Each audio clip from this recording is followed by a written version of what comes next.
What's up, everybody? Welcome to another episode of Super Gamer Boys. I'm your host, Colonel and Dad, Garrett Morlang, and here in the virtual studio with me is the king of video games and resident superstar, Adrian Holmes. What's up, Adrian? Going on? What's going on, fellas? Here we are again, ready to answer the big questions of the year.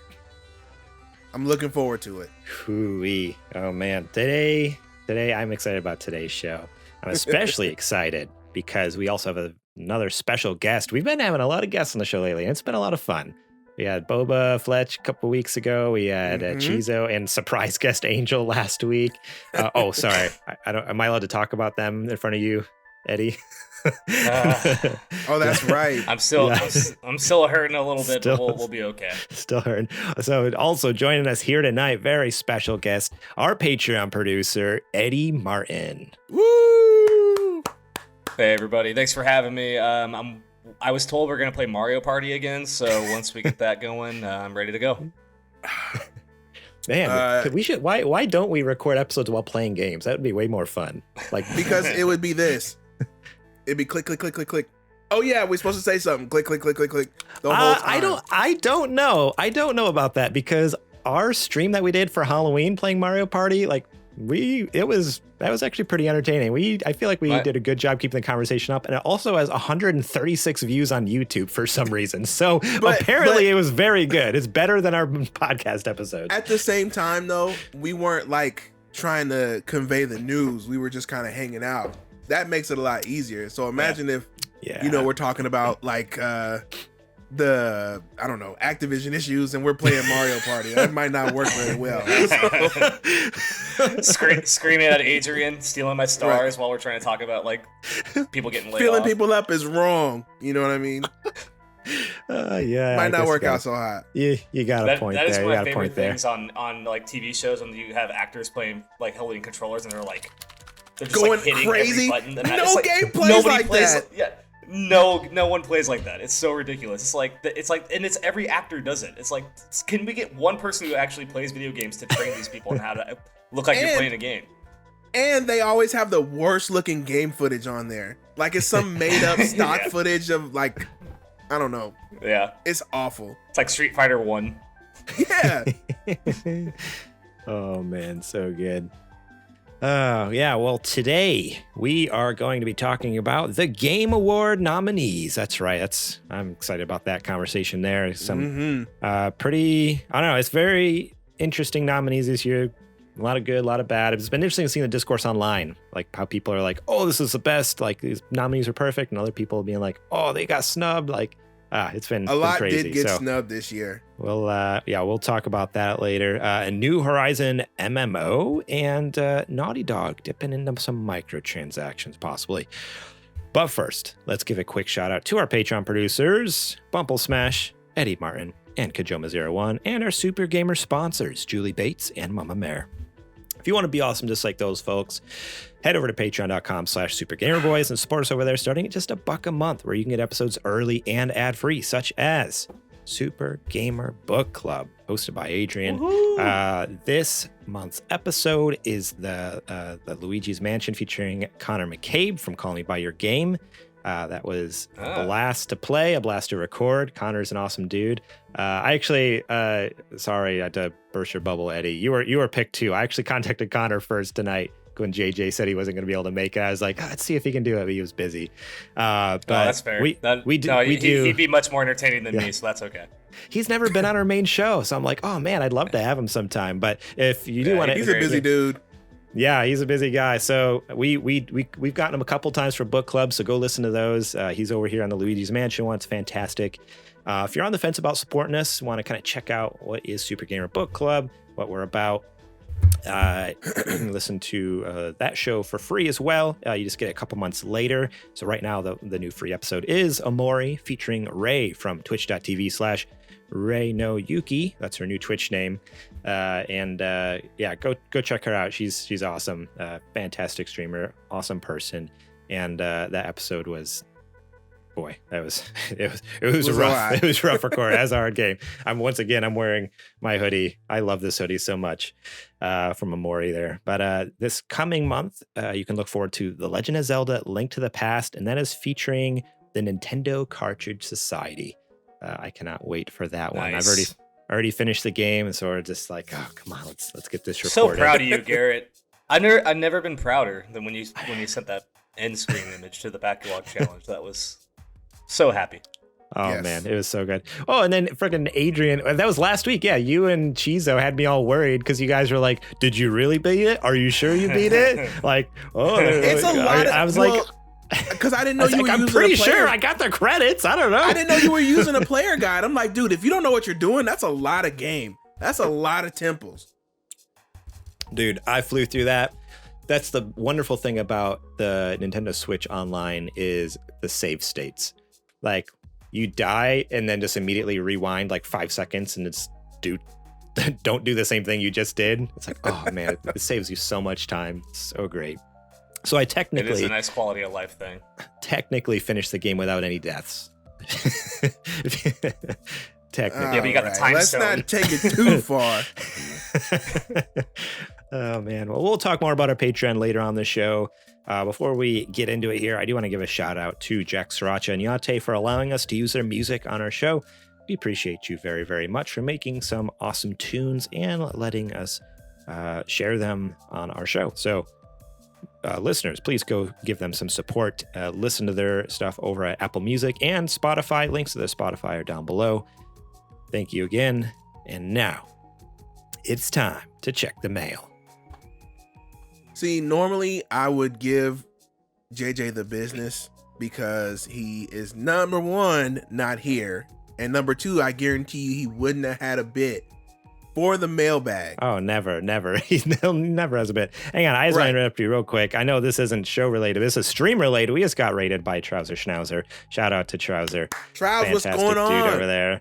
So welcome in. And remember, if you want to watch us over at twitch.tv/thesupergamerboys. Hey, cat raid. No. Is that a new cat or your old cat?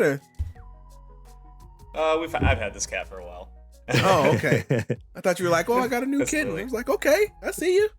No, she just came over here, so I thought I'd throw her to the Curious camera. what you were doing. That's awesome.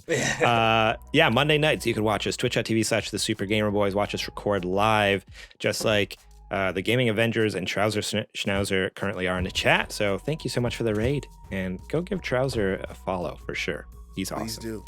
I was saying I normally give JJ a lot of guff because he's not here, but he is also in current combat with the Grim Reaper. So give your all your good vibes and energy over to him because he could use it right now. I mean, he still sucks, don't get me wrong, but he's gonna need some help to keep the Grim Reaper at bay. JJ. Yeah. Get well soon, buddy. Oh man. Yeah, he's had it rough lately. First earlier this week, or no, that was just over the weekend. I felt bad in the Discord, just people just slamming JJ so bad. and for his birthday, I got him good on his birthday. Yeah, for his birthday, Discord's been rough, and then now this. Now he's dying. So you know what? Oh man, that was I was. Ooh, I couldn't have put it better in the Discord. Oh man. For people who aren't in the Discord, which you should, supergamerboys.com/Discord. It was JJ's birthday recently, and somebody put in there, "Oh, happy birthday, JJ!" And I put in there, I posted, I said, "Oh, for anybody who's in the Discord and wanted to get something for JJ, he actually sent me his wish list, and I linked to an article that's like." A list of great gifts for your favorite senior friend or family member 70 years old and up. Oh man, it was so good. It was so good. Discord was cracking up, dude. I'm still laughing about it. I love it. I hope he saw it. I know he saw it. He was probably just mad. Oh man. All right. So yeah, sorry. No mailbag segment this week. No, actually, Eddie's cat dropped it on the way in. So there we go. She did, yeah. Thanks to Lily. Thank you, Lily. All right. This first question comes from Sweats. Actually, this first not question, but they wrote in responding to last week, because remember, they introduced us to War of the Monsters, or reintroduced some of us. He says, War of the Monsters, what a banger. Another game that I remember spending hours on was RPG Maker 2. My dream would be to create my own story and turn it into a game. I spent hours scripting in that game and like 2 minutes creating the characters in the world, and then made my brothers play it. And then, so here's this question now. In the gaming industry, what side of the process of what it takes to make a game would you like to be on? I would love to be a writer. And then you give some more examples. Would you want to be the design, marketing, studio owner, etc.? So, gentlemen, if you were to make a game, where would you want to be working at that studio? I say I would want to be a voice actor. That'd be fun. It'd be fun to go in and record lines and then see like how that would be translated into the game. So that's what I would go with. Pretty simple. I feel like it's hard for me to pin down because I want to be like involved every step of the way. So I guess I would have to be like, minus the crunch, of course, maybe like in a Neil Druckmann spot where he kind of like oversees everything and is able to, you know, give advice and help the team and pitch ideas and help with design and all that from start to finish. I think that'd be the coolest thing. Because you're able to work with the entire team and not just necessarily one part of it. You get to see it from start to finish. I think that's pretty cool. Yeah, that's cool. Yeah. I would like to be on the design side in some way. Like, I'm not necessarily an artist, but I don't know. I think it'd be so cool, like work with artists and just like brainstorming like how things are gonna look and like the worlds that you're gonna be in, how your character's gonna look, what clothes they're wearing, like whatever equipment you're gonna use. I think that'd be so sick. Like I said, I'm not necessarily an artist, but just like to be on that brainstorming team in that room, or like even going over sketches and drafts and being like, oh yeah, no, that's good. Or hang on, if you add this little thing, like, oh, I think that would be so much fun. I love that. Just I can see myself doing that too. It'd be more of a like good aesthetic. I'd have to be more in a space where I could like, talk with people and communicate it. If I was just sitting there doing design, like I would go crazy. That wouldn't be good for me. Yeah. Oh, yeah. For me, it'd definitely be a more collaborative thing. Like, hey, you're good at drawing. I'm good at I just like, things that look cool. So like you make stuff that looks cool. I'll tell you whether it's good or not. We'll make more cool stuff. It sounds more like you want to be where I'm at then. Yeah. Like more of a director kind of seat. Yeah, but I don't necessarily care about the whole process. Like, so maybe just like the creative or like a design, like an art director or something, I guess. Okay. Something like that. Like I wouldn't necessarily care about every other step, but like definitely for sure, like the very specific, like the art and design part of it. That'd be so cool. Sweats comes in here with another question and ask, if you could play through a game 100% without any interruptions to cross off your list, what would it be? And he goes, Elden Ring. So I assume that's his answer to the question, which is a very, very good choice. I'm not going to lie.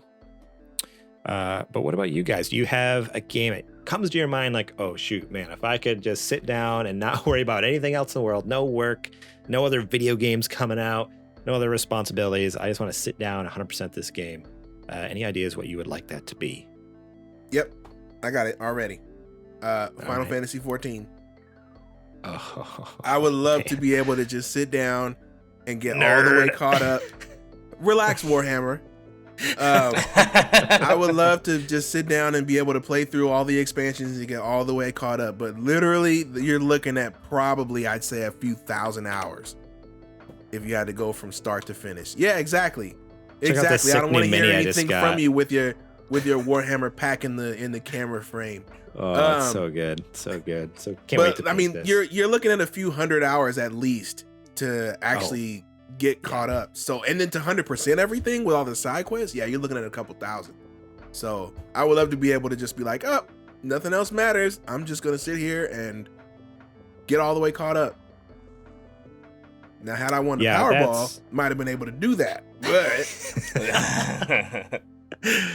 yeah, that's a really good, like a game that is so deep, like whether it's like that or World of Warcraft or like, I don't know. I just think of like these huge, massive games. Like you really need just give me a year to not do anything but just grind this game like Destiny. Like when people are like, hey, join us in Destiny, it's free to play. I'm like, there's like 18 expansions or something. I don't know. Right. Like, it's insane. Like, I'm not gonna jump into Destiny now. Like, maybe It only like 6 costs years your ago.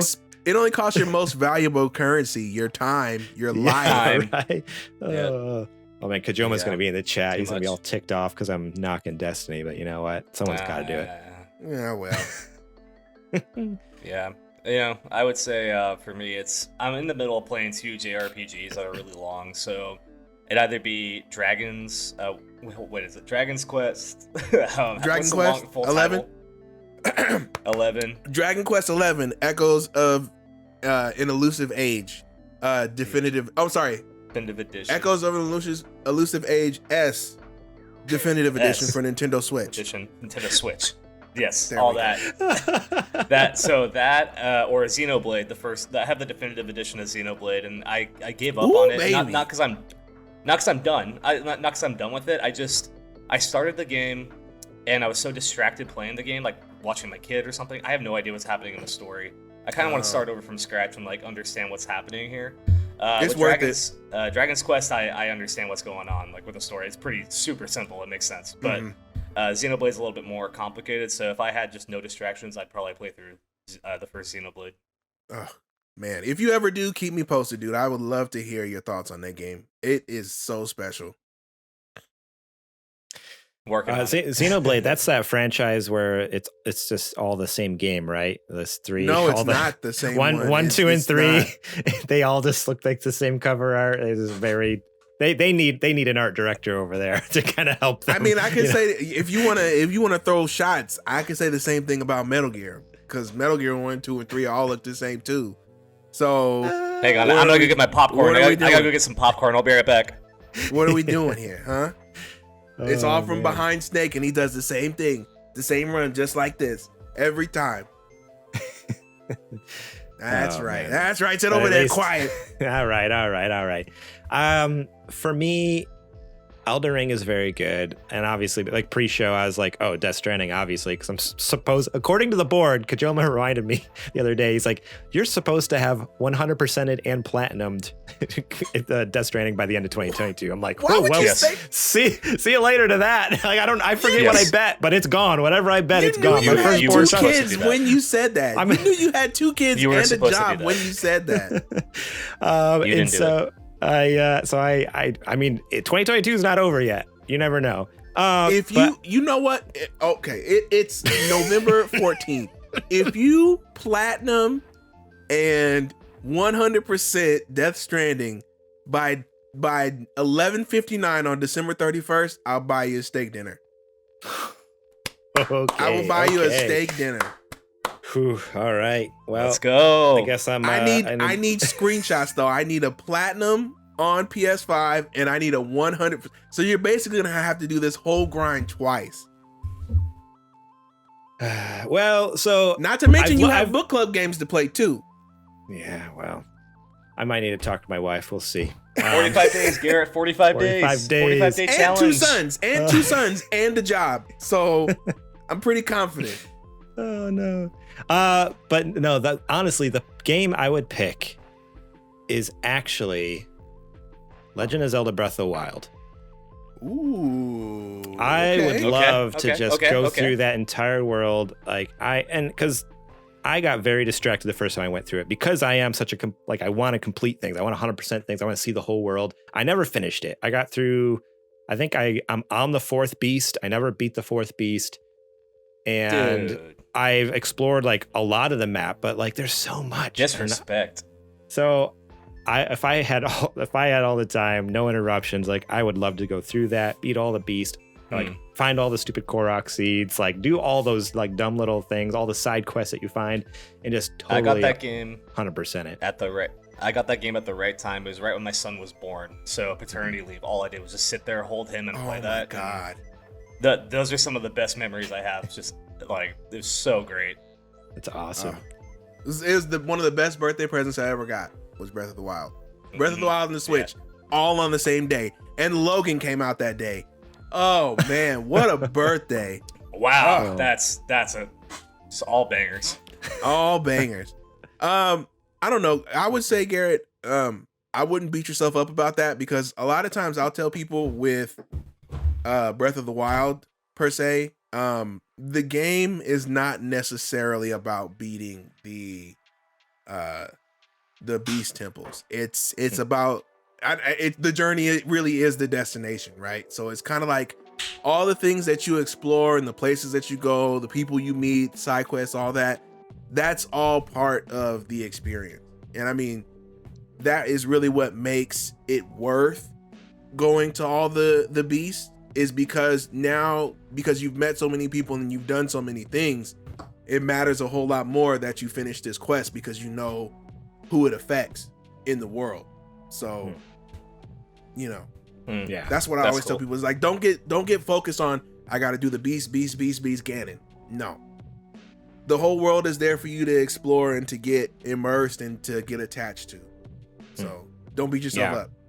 And I did too. Like, I loved it. Like, I was going like every little nook and cranny. Like, okay, I'm gonna jump on this raft and go out in the middle of the water and see what I find. Like, finding that one crazy island. We probably all know exactly we know exactly what that Dude, island is.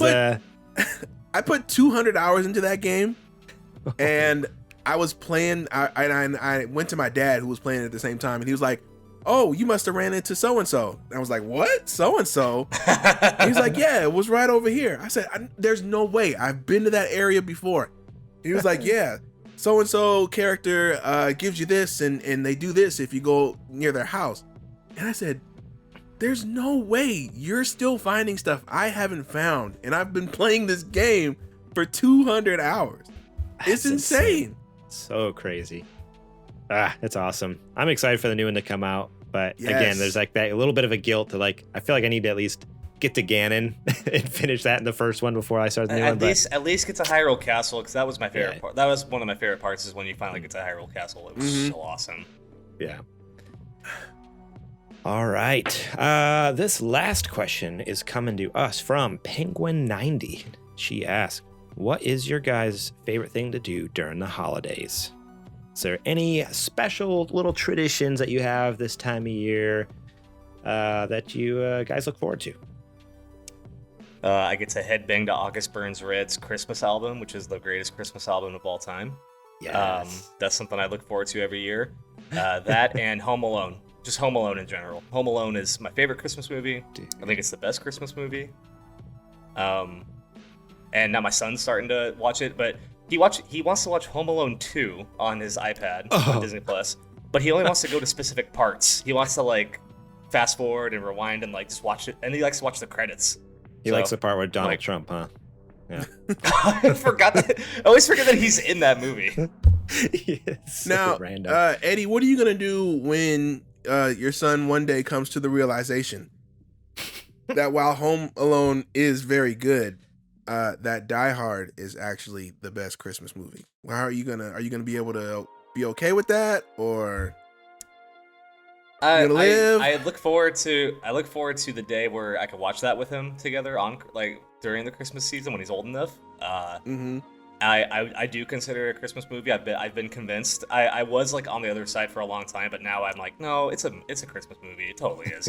So, yeah. Is it my favorite Christmas movie? No, because Home Alone is. But I do think it's up there. It's on the Mount Rushmore if we were to do that for Christmas movies.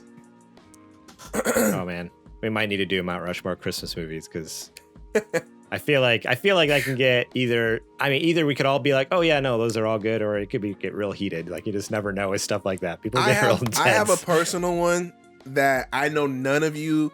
Well, you may have heard of it, but I know for a fact that you're gonna be like, oh, that actually sucks. But I don't know, man. It gives me the warm and fuzzies. It's the Have you guys seen that the grandma got run over by a reindeer movie? No. You know what I'm talking about? Do you know what I'm talking about? No, I've not seen If it's the one I'm thinking of, forever ago, I think I saw like the end of it. My cousins might have been watching. I saw like the last 15 minutes of it or something. The animation is terrible. The voice acting is terrible. It's really low budget, but it just brings me back to like being a kid around Christmas time, and all the cartoons were on, and that was one of them. And it's just like, good times, man. Good times. So I'll throw it on, around Christmas time, which is coming up. So I keep it on my little hard drive just in case. Yeah. Now that I'm That's thinking, a Mount Rushmore of Christmas movies would be really hard. Like I keep thinking of like I have way more than 4. I'm like, oh, that one's the best. No, that one's the best. And I'm like, oh shoot. Like it'd be hard to narrow it down. There's a lot of good classic Christmas movies. Is the Santa Claus on either of your guys's? It's okay. No. It's not bad, but not great. I don't think it deserves to be a top 4. I don't know. It stars a snitch. I don't know how I feel about that right now. Tim the Snitch Allen. That's... Oh man. Yeah, for me, few men had as much power as Tim Allen did in the 90s. That's for sure. he was the man. The two man. Aren't they making another Santa Claus movie? Yes. With him? It's his whole family is Santa Clauses now. Oh, awesome. Jesus. Great. That sounds great. For me, my favorite thing to do during the holidays is go look at Christmas lights with my kids, finding like whatever. I mean, every town has like the candy cane lane or whatever they call it, where they, all the houses are always decked out, top to bottom with crazy lights and displays and popcorn and hot cocoa, and that's my favorite thing to do now. I previously I didn't really care. I was like, Christmas lights, whatever. But since having a kid, it's like such a fun thing seeing their just like eyes like so big, like wow, whoa, look at that. That's It's crazy. Fun. Like it's a blast. Yeah. I love it. So that's what I look forward to. Am I not? The NBA also always has bangers. The NBA has bangers on Christmas Day every year, and I always look forward to the marquee NBA matchups. They always wear really cool jerseys. It's really fun. So they do it right on Christmas. As the resident sports fan of the podcast. Yeah. I know what you're talking about. I was looking something up. Adrian, did you share something, or was your movie pick one? No, I was just tangenting on that one. Me and my dad, we watched the corresponding Peanut special. So for Halloween we do it's the Great Pumpkin, Charlie Brown. Pumpkin. For Thanksgiving we're gonna do is Thanksgiving Charlie Brown, and then for Christmas, it's gonna be the Christmas special, so on and so forth. So good. Oh yeah, I have it on Blu-ray. Yep, we do too. So we make it a point to at least sometime during that holiday, like the actual day, even if it's just on in the background, we'll put it on. So that's good. I like that tradition. Perfection. So good.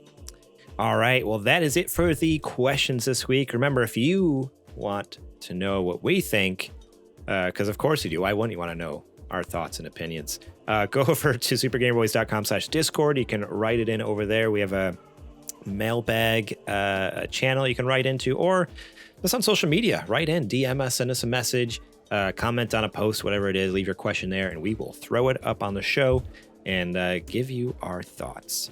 Dude, and now, look, yes, look in the chat. Tell me you don't remember this. Are you really not remember this? I don't. I never saw this. It looks pretty great. Yeah, that's it like looks I said. Those, I never saw the whole movie. This is something like I saw like a small portion of. I feel like, yeah. All right, it looks like the animation you'd see in Sunday school.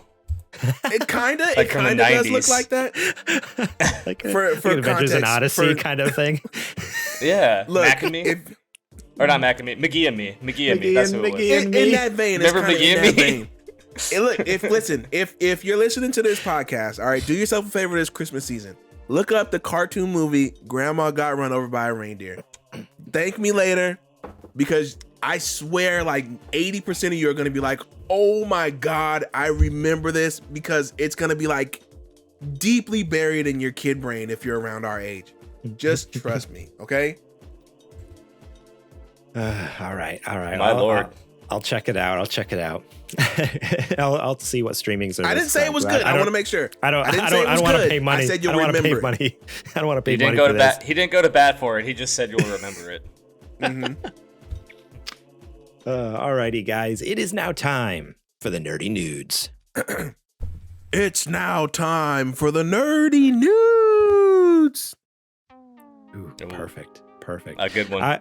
I feel like it should be a new tradition from here on out that the guest should have to do that if JJ's not here. Wouldn't that be fun to hear see if the guest can pull it off? We got to make sure they know it. I mean, I feel like that's even better. Just be like, hey, do the thing. And they're like, and see what they come up with. What thing? What? Come on, do the thing. All right. This first news story is, well, we're pulling from this Game Informer list by Charles Hart, but it's everywhere. You don't really need a news story for this, but the full list of 2022 Game Award nominees are... Let's go, baby! That's right. That's right. During a live event stream this morning, Jeff Keighley and the team behind the Game Awards revealed their nominees for the 2022 award season, including their 6 picks for Game of the Year.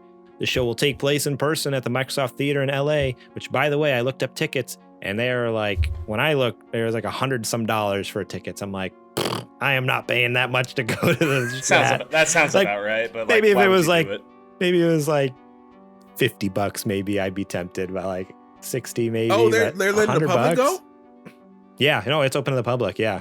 Oh, but yeah, I don't think they've done that before. It was like over $100, and it's like you're way in the back of the auditorium.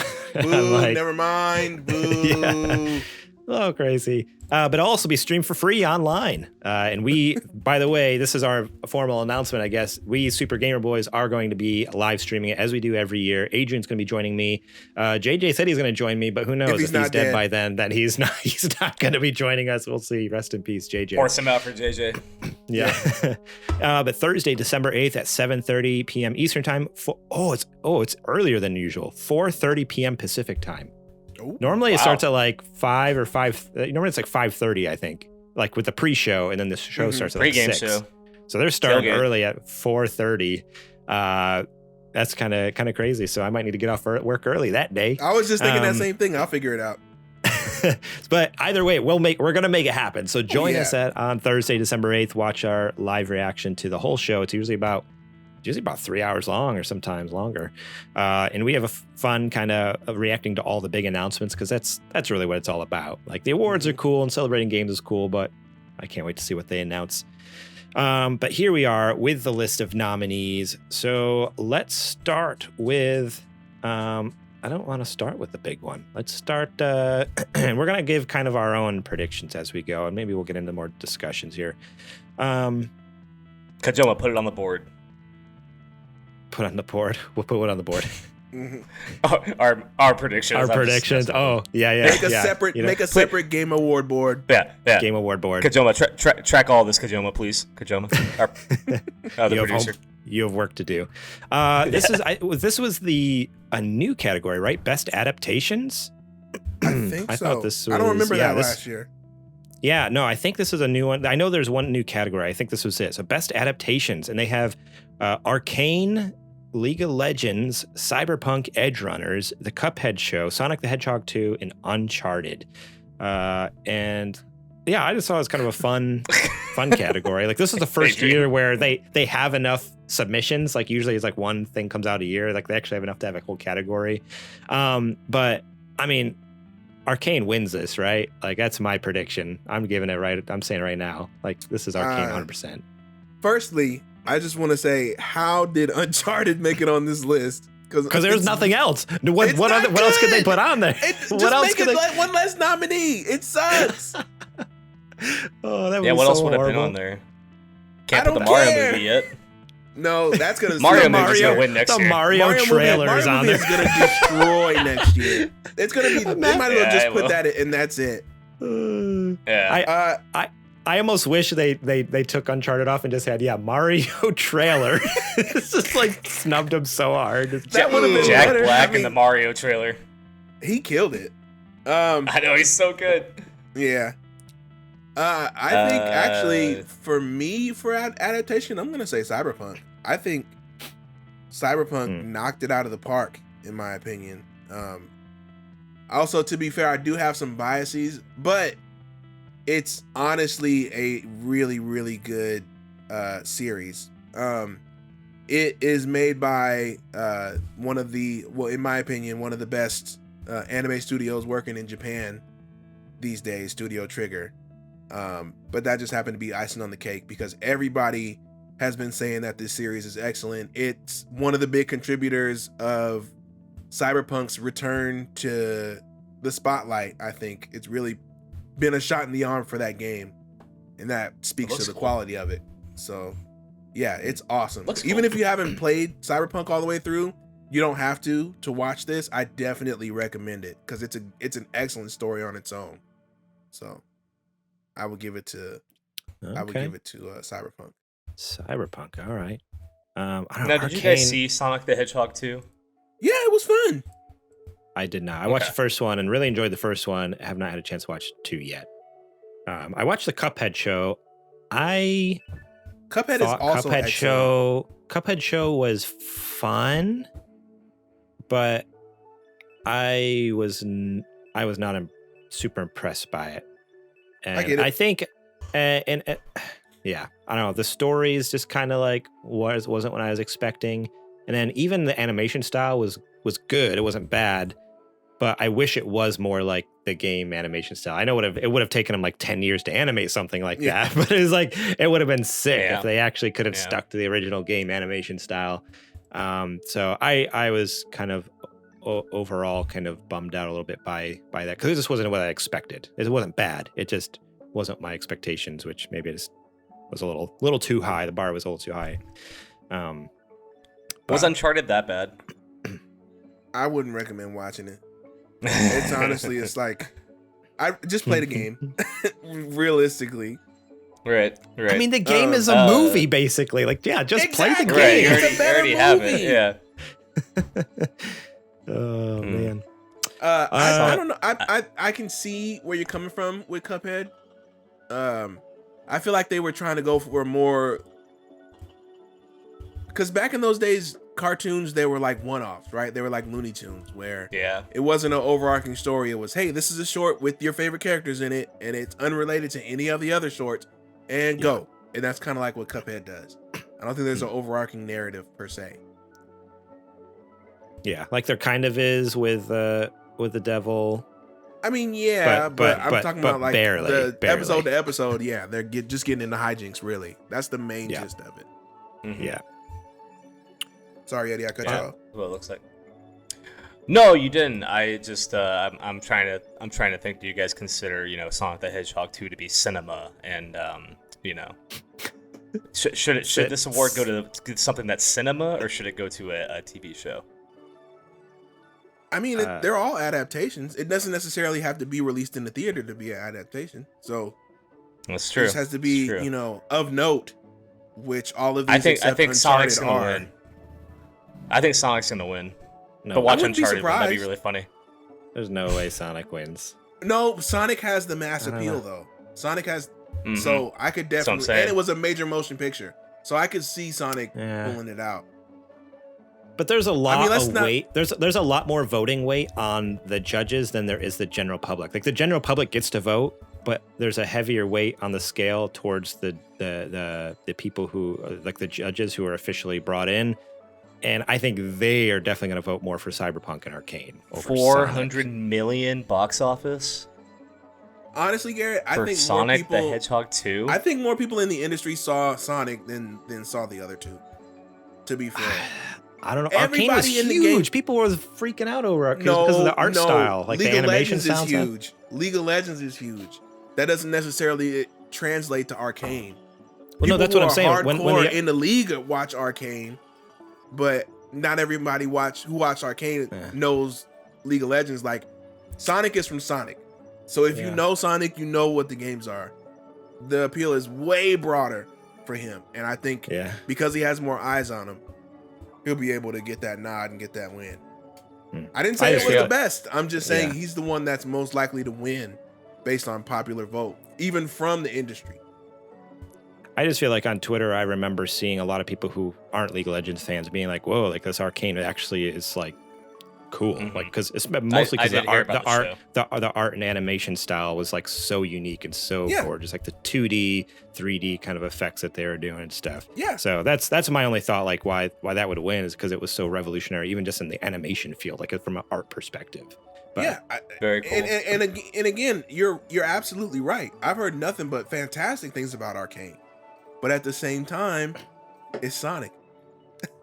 That's really all I can say. Is it's Sonic. I think Sonic will win. That's my prediction. All right. Right. Put that on the board, Kajoma. Kajoma. All right. The next category here. Let's do most anticipated. So Final Fantasy 16, Hogwarts Legacy, Resident Evil 4, Starfield, and Legend of Zelda: Tears of the Kingdom. It's gotta be Zelda, right? I mean, there's not more hype for anything. Yeah, I think it has to be. Like, the only other one I can think of is maybe maybe Starfield. No. But with that last delay, I think everybody's like, never mind. What's up with Resident Evil 4? Is it being re-released? No, they're remaking it. Oh, they're remaking the entire game? Mm-hmm. Kind of like what they did with 2 and 3. Yeah. Where have you been, brother? Oh, man. I swear, I'm listening to the show. I produce it, I listen. It's just, I missed that. I missed the boat on that one. And it looks phenomenal, too, so I don't think you have anything to be worried about. It looks great. Like, they really It's gotta be homework. It's got to be Zelda, though. Like, no, it's got to be Zelda. Yeah, that's who I'm leaning towards, Zelda. Like, the other ones Adrian, are like, what do we know? Great, but... What do we know about Final Fantasy 16? We know that it is pretty much done. I read an article. Exclusive, right? What's that? Is it PlayStation exclusive? Well, so here's the thing. So an article or some kind of form or something that leaked, like I guess from QA, and it's only going to be exclusive to PS5 for like 6 months, and then it's coming to PC. Because remember when it first came out in that first trailer, it accidentally said coming to PS5 and PC, and they instantly re-uploaded it to just say PS5. So they goofed. So interesting. Word came out, it's only going to be exclusive for 6 months. So all right. yeah. Also, all right. I would say it's looking very good. However, they did an interview with, and this is just me. It's just it put a little bit of a sour taste in my mouth about it. They asked the director. They were like, "Hey, we don't see a whole lot of people of color in this game," and he was like, "Yeah, they don't really exist in fantasy settings, around this time period." And everybody said, "Oh, you mean the fantasy setting with the giant godlike monsters fighting each other in Street Fighter battles?" And he, and it didn't sit very well. And I was like, no, yeah, I mean, that's not good. And they're right, because I watched the trailer again, and I didn't notice it because I'm so used to Final Fantasy, looking like that. You get the rare exceptions with your Barretts and whatnot, but there really are no people of color in it. It's kind of wild, and it's like. It is. You've been doing this long enough, and you've seen the industry change long enough over, the 35, 40 years that Final Fantasy has been around, that we could have, I'm not necessarily saying the main character had to be, it would have been cool if they were. But, we've maybe in the lineage of Final Fantasy gotten some characters that look like they've gotten some sun sprinkled maybe in a few games of the 16. So for him to come out and say, yeah, people of color don't really exist in Final Fantasy 16. Ooh, kind of.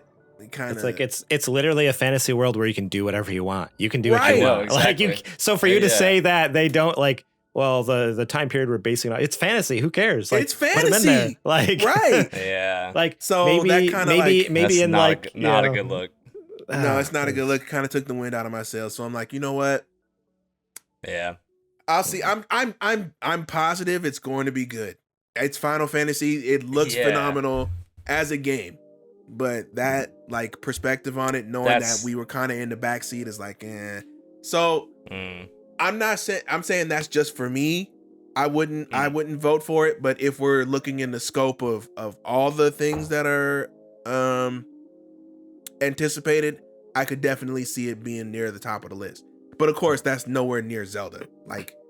Forget about it. Zelda's far and away Zelda's most gonna anticipated. Win. Zelda will win. Yeah, I think it has that category in the bag. Let's see here. We don't need to do. Let's see. Best multiplayer. Do you guys have any stake in that? Splatoon 3. Ninja Turtles. Ninja Turtles is on there as well. There's Ninja Turtles. Ninja Turtles. Shredder's I got Revenge. Ninja Turtles Overwatch. for best action. Oh, nice. Oh, that's fair. That's fair. I will say the one of the highlights of my year was the day the game came out, going to my buddy's house, 6 of us dudes there. We got pizzas. We ate pizzas. We played 6-player Ninja Turtles, played the whole game. That was one of the best experiences of my year. Like, highlight of my year, by far. That's See, that so was good. mine too, but when I played with you and Garrett and Connor and Mike and everybody else who else was there, that was the highlight. That was for so me. fun. Yeah, So that was good. so fun. Yeah, also, so speaking of buddy Mike there, best sports racing games. Let's F1 go, Ollie World! So F1 22, FIFA 23, NBA 2K 23, Gran Turismo 7, and then Ollie World. Our buddy Mike works over at Private Division. So yeah, shout out to Mike. Congrats on the nomination. I'm voting for them. I don't think they're going to win it, but I voted for him. Hey, that's my guy. Ollie World rules.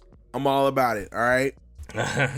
I'm voting for my buds. That's super cool. Yeah, and it also helps that the game is really good. So there we go. Fantastic game. That's the only one on here that's like unique. I mean, the other 4 on here are the same game every year, right? Mm-hmm. Yeah. It's Oh, always yeah, the pretty next much. Madden, the next FIFA. I'm surprised Forza wasn't on there because didn't Horizon 5 come out this past year? I mean, but Or was Gran it Turismo's a better 2021? game, you know? Yeah, I mean, fine, but it's also, a multi-plat. Oh, so this, but real quick here. This last week, Nerdad Zetch, may he rest in peace. He tagged me on Instagram in a story about how Gran Turismo the movie just started filming, and he mentioned something. He's like, "Oh yeah," he's like, "But just wait, eventually it's going to be the bigger, better like Forza Motorsports movie coming out soon. It's going to overtake it or something." I'm like, dude, that's like saying that Fast and the Furious is better than Ford versus Ferrari. Like, get out of here. Like, That's 2 completely different Here's that. brackets.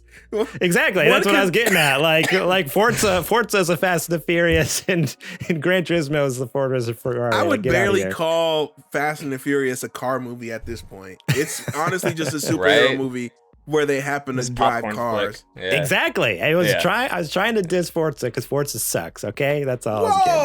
Whoa, wait a minute now, brother. Hold on. Forza Horizon is incredible. I'm gonna get some popcorn. It's I don't know. I'm not saying Gran Turismo sucks. I mean, racing sims in general sucks, but Gran Turismo just happens to be one of them. I tell Garrett all the time, I play a racing sim every day when I go to work. As soon as I open that door to my car and I get in, I'm playing Gran Turismo. Just with my model of car. Exactly. Not a Ferrari or something. They all work the same. You press the They gas all- to go. You press they the all brake to go. brake. Okay? All right. You turn the wheel. If you say so. You have more experience driving high-end cars than me, though, so I I wouldn't know. I have a thought. So in the year 2100, when us 3 are long gone, and like the next generations are carrying on, is it going to be NBA 2K01? Will they go back and like repeat the years, like 2K1 in the year 100 and 2101? Or will they I keep guess it, like, they would. you know what I mean? 2K100 doesn't sound right. Well, unless 2K is still trademarked at that point, that would be the thing. Oh, they will. Their 2K is like cockroaches; they'll be around forever. Cockroaches. I mean, yeah, I guess you would have to say 2K. Well, that's tough. I guess it would be 2K01. Yeah, it had to be 2K, 01. but there's already 2K01. Right, that's the hard part. You know what I mean? It had to be like a revamp. Eddie with the hard-hitting questions here. I'm just thinking through Maybe- this for the future generations to have to figure out. They're gonna have to deal with this. It's not gonna be our problem. Maybe they'll do 2K1 and then in parentheses, like how there's Doom and then there's Doom and they do 2015 or 2016. Yeah. Maybe it'll be that. It'll be 2K1 in parentheses 2101. 2101. Yeah, Steph. That's the only Steph thing that Curry's makes son. sense. Steph Curry's grandson will be on the cover. Yeah. Let's see. I'm just Their going to read a couple great-grandson. I'm going to read a couple categories and see if you guys are interested in at all in this. So, best sim and strategy. You guys have any feelings on Triangle that? strategy, baby. Come on. Or live Wait, alive. that one's not I'll take- nominated.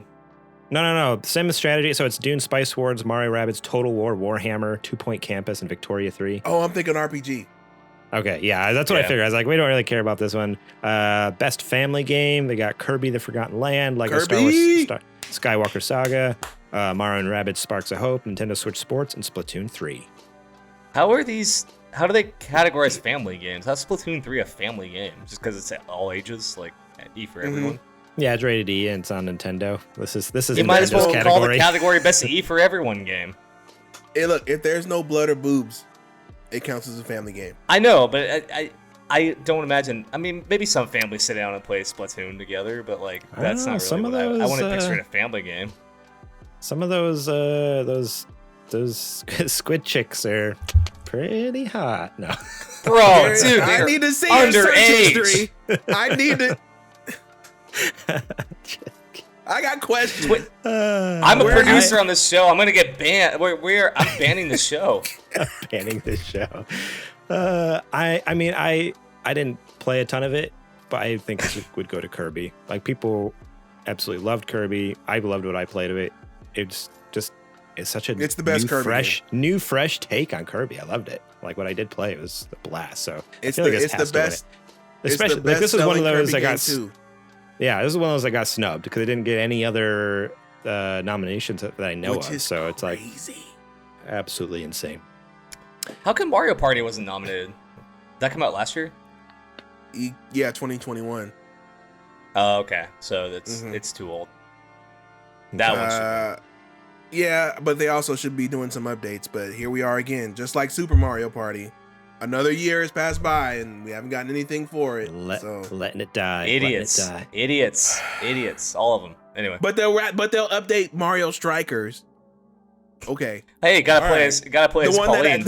The one that nobody's playing, they'll update that one. All right. Tell me you don't want to play as Pauline.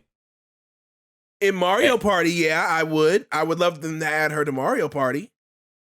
Peach or Pauline? You team Peach or team Pauline? In general?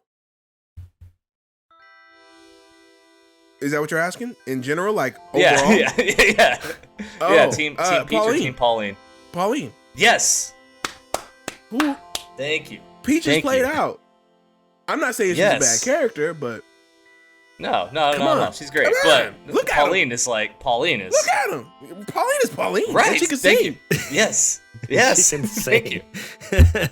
Thank you. Is this the official stance of the pod, Garrett? It's my official stance. I agree. I agree. Yeah. No. There we go. Okay. Easy. I don't have anything against that. Good. It sounds like we all got two working eyes. I'm glad. This next category, best role playing. This is the one you were thinking of, Adrian. So There we we got go. Elden Triangle.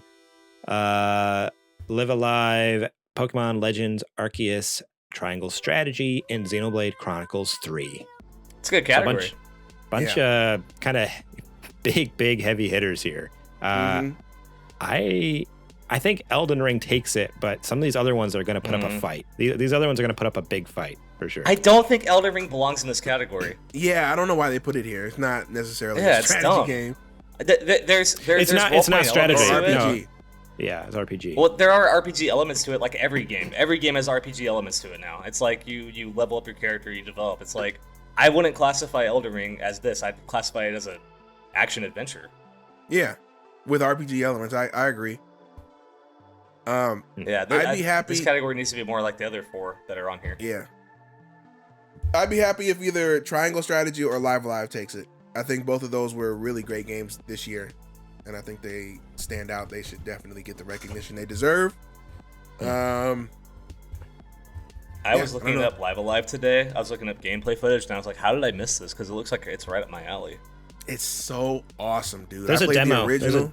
The demo is really fun if you just want to like kind of test it out. It was a lot of fun. I did the demo and almost bought it, and then I'm like, I don't have enough time to play games as it is. Why would I pick this up? You have to platinum Death Stranding. Yeah, exactly. I have 45 days to beat Death Stranding. The original Live Alive only ever came out in Japan, so I had to get a emulator of it and get a translation patch and play it like that. So when they announced that they were remaking it and they were doing it in HD 2D, I was all about it. Got it. So I'm Okay. so excited for that game to actually jump over here, and then for it to be better than it ever has been, and for a new audience to experience it. So either that one or Triangle Strategy. The HD 2D team has just been killing it, man. Just So banger good. after banger after banger, and we're getting Octopath 2 next year. Crazy. Right. Eating good. I feel like Xenoblade's gonna win though. Yeah, I agree. Just because it's not It's going to so win Game big. of the Year. Yeah. Oh yeah, I Yeah. forget. It was nominated for Game of the Year, wasn't it? Which Mhm. we haven't got that category yet. But yeah, I forget that. Yeah, I think Elden Ring's going to win it, but I think I would rather it go to the Live Alive or Triangle Strategy probably, but we'll see. All right, next category: Best Action Adventure: A Plague Tale: Requiem, God of War Ragnarok, Horizon Forbidden West, Stray, and Tunic. A lot of good ones on here. A lot of good ones. And Probably gonna be God of War. I personally would give it to God of War, but I don't know. Like you don't never know. Some of these side categories, like you would think it's like, oh, this is gonna be a clean sweep, and then everyone's like, no, we like just to spite the system. Almost everyone votes for something else. It is really cool that Tunic got nominated for this category, that it is represented on here. Yeah. Because I think of that game and I think action adventure. Like I think of like it yeah. has that spirit of action adventure. You know what I mean? Like the old Zeldas. I don't necessarily think, and I would love to hear you guys tell me why it would. I don't think God of War fits here either. I don't necessarily see it as an action adventure game. I see it as more of a narrative game with action happening in it. I don't think it's based around action, if that makes sense, right? Like it's the way that it's unfolding happens to have action in it, but I think it's more of a narrative experience than anything else that happens to have combat in it. So the problem with this category in general is I feel like just that's 98% of games are action adventure, like essentially, like when you really boil it down. So it's kind of a weird category. So like, yes, I see what you're saying, but also by what you're saying, you're also like that's a very definition of the action adventure. So like it is, but it isn't. Like it's not the focus, but that's what it is. So I don't know. Yeah, it's kind of a hard thing. I think it'd be cool if Tunic got it. Like that's who I'd be rooting for out of all of these. But I think I would vote for God of War, and I think they're gonna win it. I think God of War has a couple of other things locked up. I wouldn't necessarily vote for it for this one. I mean, I'm voting for it fair. just because like it's one of the few that I played, and I'm really enjoying the crap out of it. Like if we even get to what you playing this week, because this might be a longer episode just with these nominations and stuff. I have been playing it, and it is like the 2018 game was phenomenal, 10 out of 10, and somehow like they've just improved on all of it in this game, in my opinion. Like I've just been loving it so much. So good. It's great to hear. It is great, which is crazy. Like you would think it's something like that's not possible. Like how could they do like this incredible refresh of this game? Like there's no way they're gonna top it. And it's like, oh, they did. Somehow they managed to do it. So yeah, we'll see. So you guys are kind of leaning towards Tunic then? I want Tunic to win. I don't think it'll win. Yeah, that's the problem. Yeah. So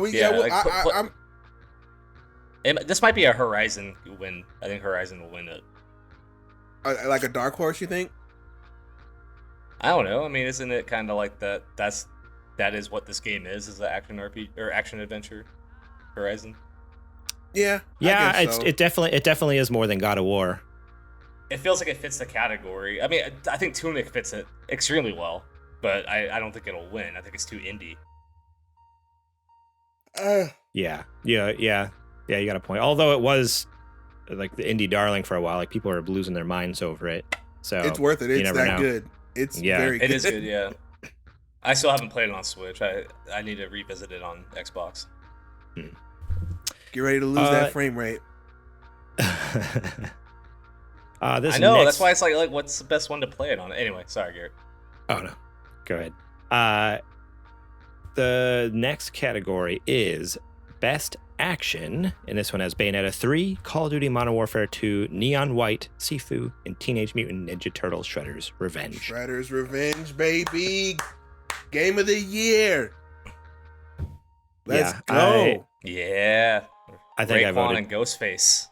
I voted for Teenage Mutant Ninja Turtles. That game was so fun. Like, I had such a blast playing with you guys. I never played any of the other Turtles games before. This was my first experience. I was like, this game is so freaking good. The multiplayer is so good. I just really upset Eddie. He's like, I can't believe you've never played a Ninja Turtles game before. I need to visit you in San Diego, bring my Super Nintendo with Turtles in Time, and just have a blast with you playing that. Because like that is like one of the best experiences playing Turtles in Time on Super Nintendo with 2 players. You might call this sacrilege, dude, and I am a massive, massive Turtles fan.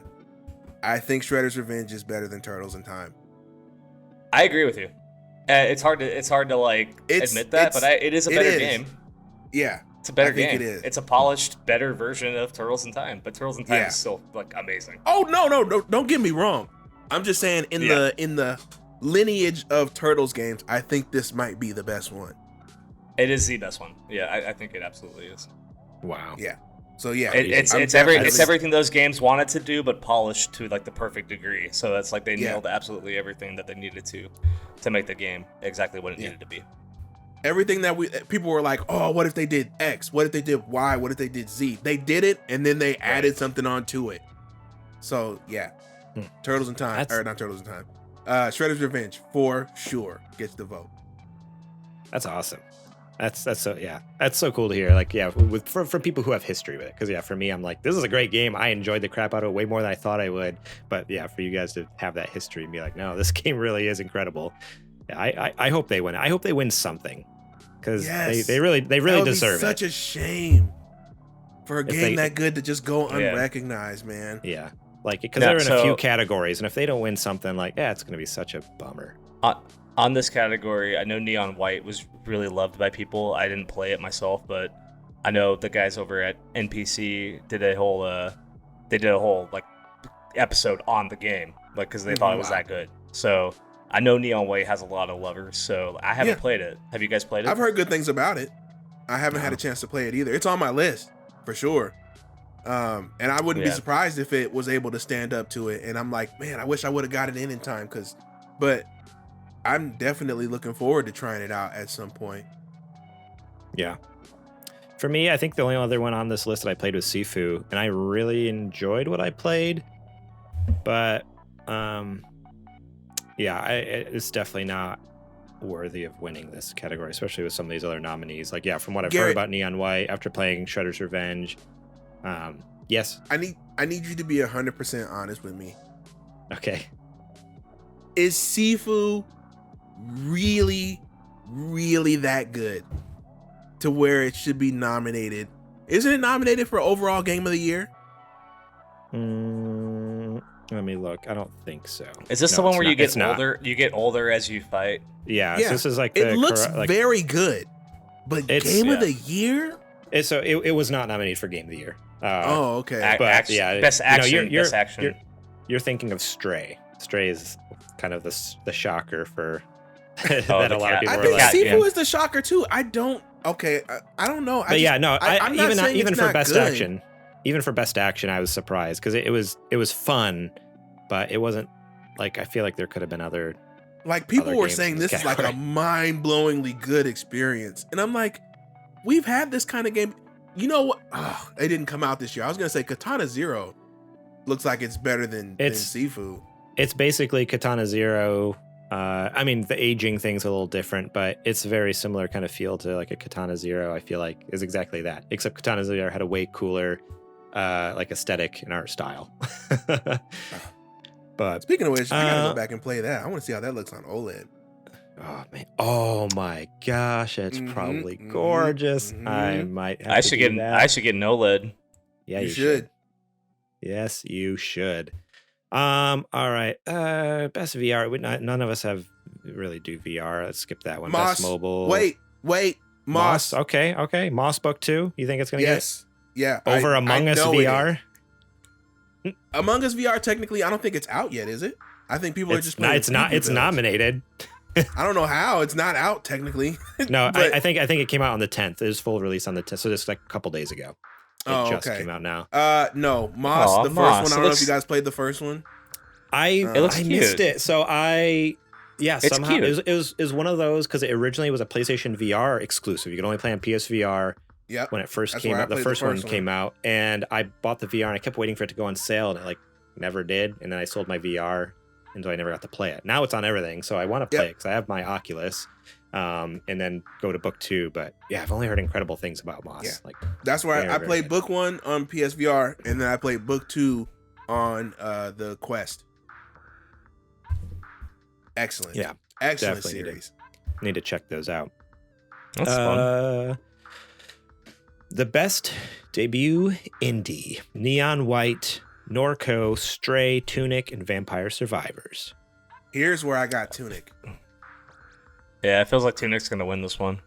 Yeah, I mean, I feel like a lot of people today, I've noticed a lot of people talking about this Vampire Survivors. I feel like I'd never heard of it before. Everyone's like, Vampire Survivors, Vampire, like what? Like, why wasn't that nominated for more? So maybe that'll win it just out of nowhere for no reason, but I feel like Tunic has to have this. Tunic was just came out of Norco looks cool. Yeah, that's the thing. This looks awesome. This looks like those old games.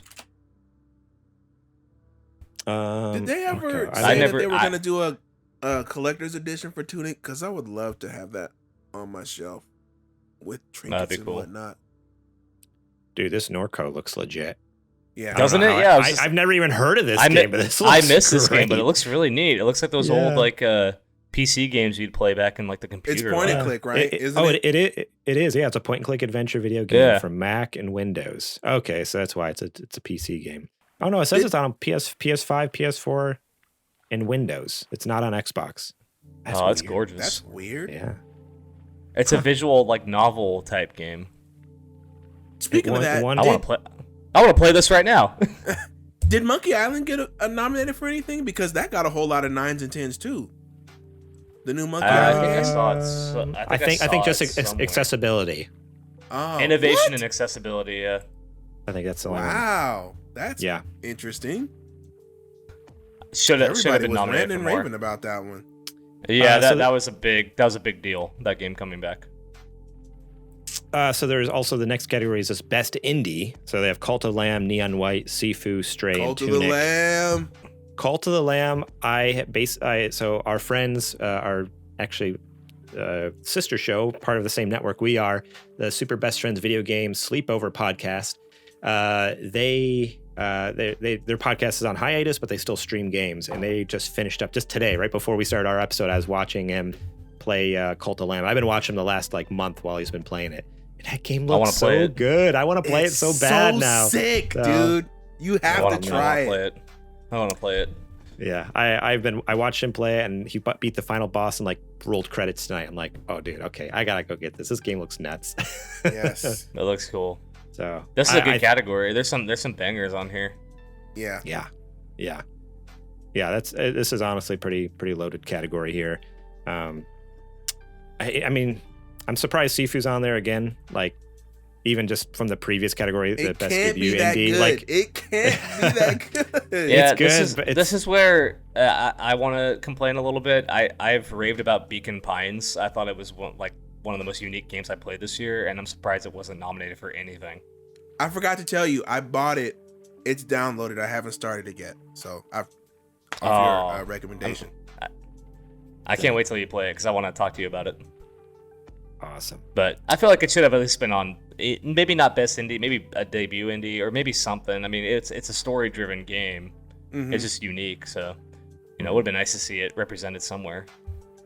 Yeah, it's surprising it's not anywhere on there. All right, this next category is, we're gonna skip a couple here.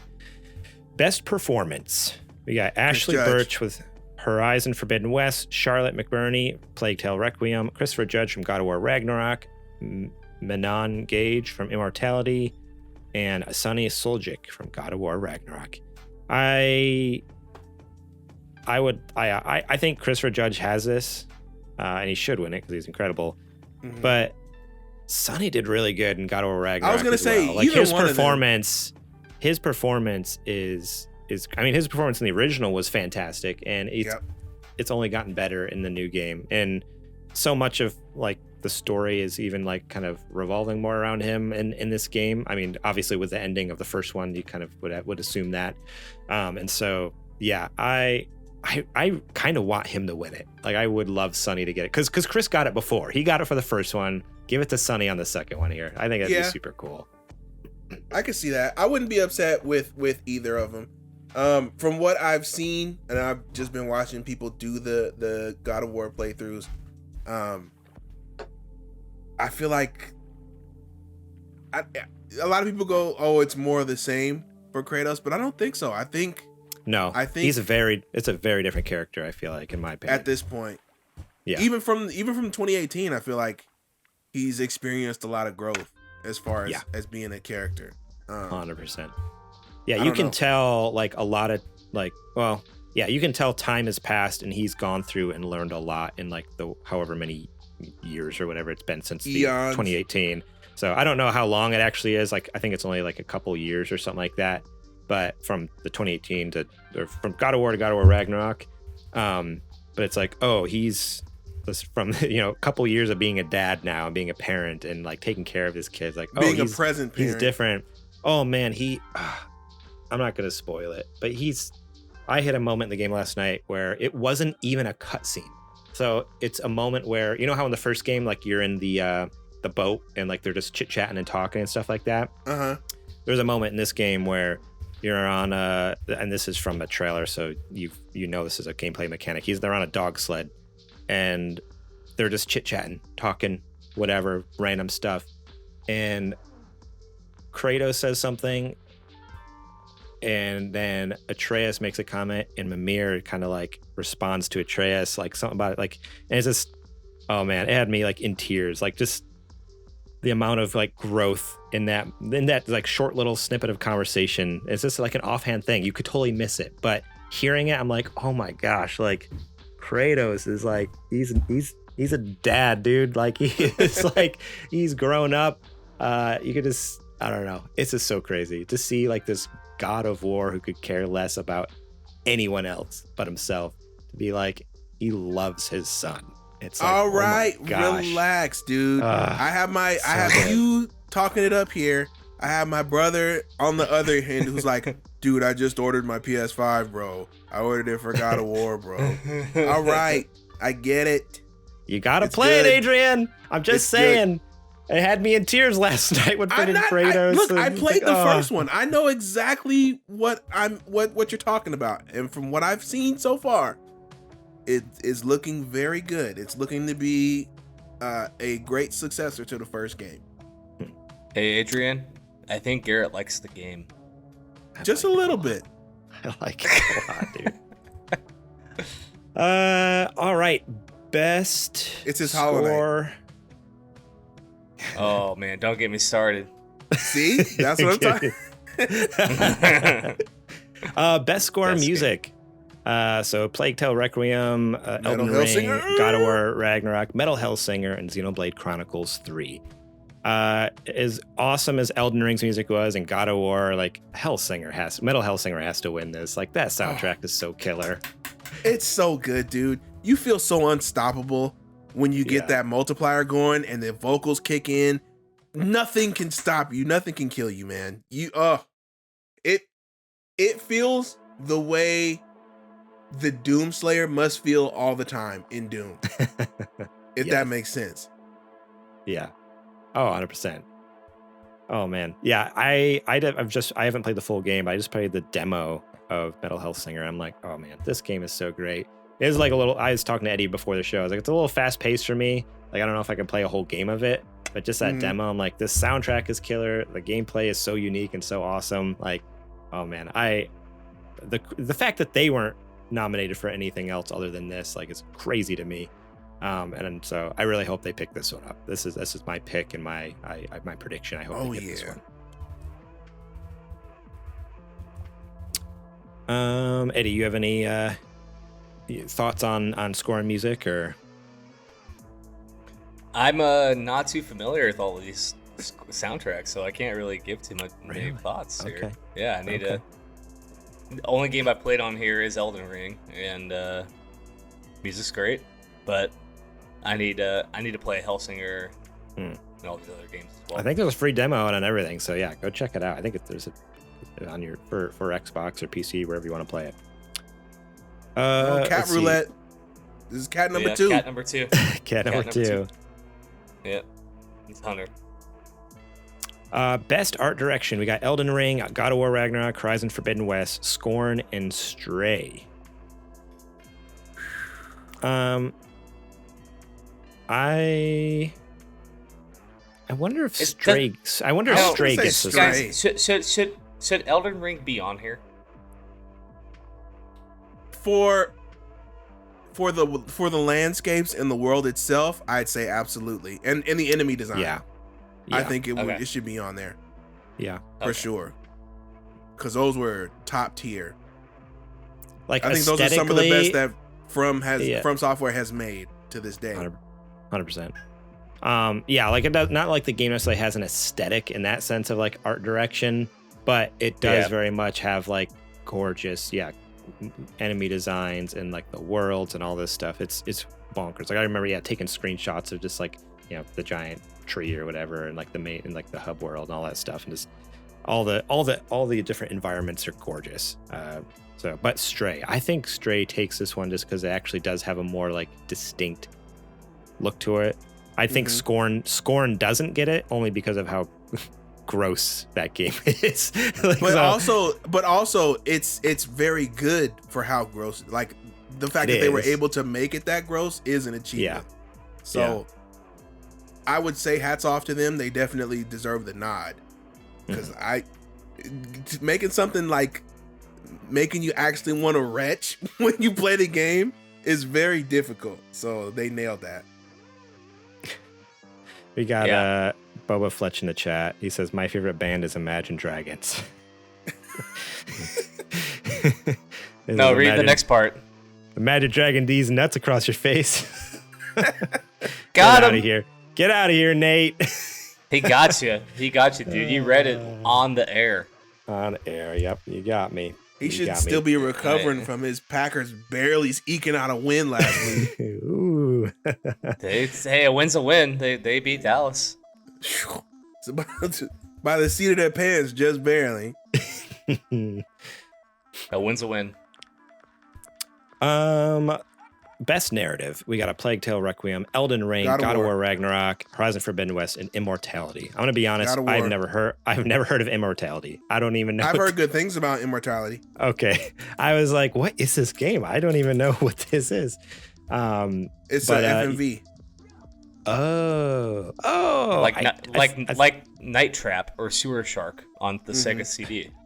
Of course, as everyone knows and remembers that. Adrian does. Yeah, I know Night Trap. Boba says, Adrian, last time I checked, we got a dub. So a win's a win, I'm telling you. Win's a win, I'll give you that. God of War definitely gets us. Sorry. They were like -5 underdogs at home in Lambeau. It's like what's going on with sports betting these days? Anyway, that's not the point of this podcast. Get out of here. No sports allowed.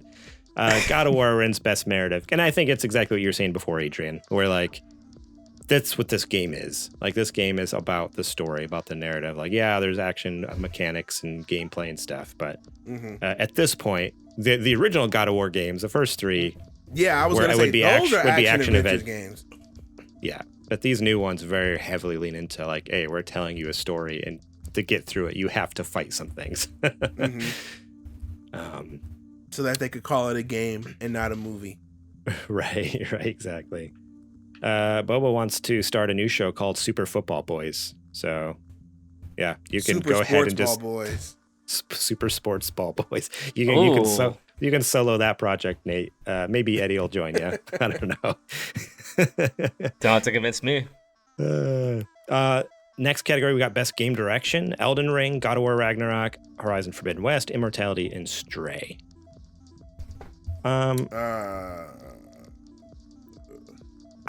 this is always hard. This category is always tricky for me because in my head I almost see narrative and game direction very closely related. Not necessarily. Narrative is more like best story.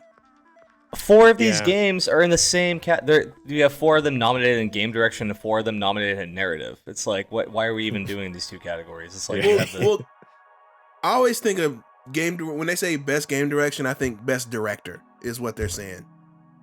Like, you know how you have your Scorseses and all the other big directors. So like, this is your Miyazaki. Seth Rogen's. Right. This is Miyazaki versus Cory Balrog versus it's not Herman Hulse anymore. Whoever is taking over for Gorilla versus whoever directed Stray, all those type of deal. So I think it would be cool if God of War Ragnarok got it because Cory didn't direct this one. He directed the other one. That's right. He wrote it. It's Eric. Yeah, he produced and helped write, but it was Eric Williams took over, which I think he was the assistant director or something on the first one. But he kind of stepped up to the plate and was lead director on this. And I don't know, it'd be cool. Like because that's a lot of weight on your shoulders to have. Okay, you're stepping into Cory's shoes after this first one did quit. So good. and so it's like, all right, like we gotta do this thing. And for him to nail it, like I kind of want God of War Ragnarok to get just so because it would go to Eric. You know, it's not going to Cory again. It's going to Eric Williams, and I think it'd be super cool. I honestly wouldn't be surprised, and this is no slight to Eric at all, if Cory wasn't like attached to the hip with him during this whole directing process. I'm sure Just he giving was. input. Yeah, I'm sure they were hanging out all the time. And just like Cory just hung out in his office all day, like even you know, just working together on honestly. Like he was not the director, but he was like a shadow co-director basically. But I could also see like I don't know if I could see Elden Ring getting it. I don't know. Maybe Miyazaki's a beast, dude. I don't know. Yeah, like that's true. That is true. He's very well respected. He's made a lot of great games. Yeah. So I'm not going to rule them out either. I think it's between those 2 for sure. Not to say anything negative about those other 3, but those are kind of just the big heavy hitters right now. So all right. In this last category that we're going to talk about anyways is the Game of the Year category. So we have A Plague Tale Requiem, Elden Ring, God of War Ragnarok, Horizon Forbidden West, Stray, and Xenoblade Chronicles 3. And before we jump into it, I just want to say shout out to Xenoblade for getting the Game of the Year nomination. That is crazy. That's awesome. That's very cool. For a game that we had to beg Nintendo to bring over to the Wii 10 years ago. Now it's being nominated for the Game of the Year next to titans like God of War and Elden Ring.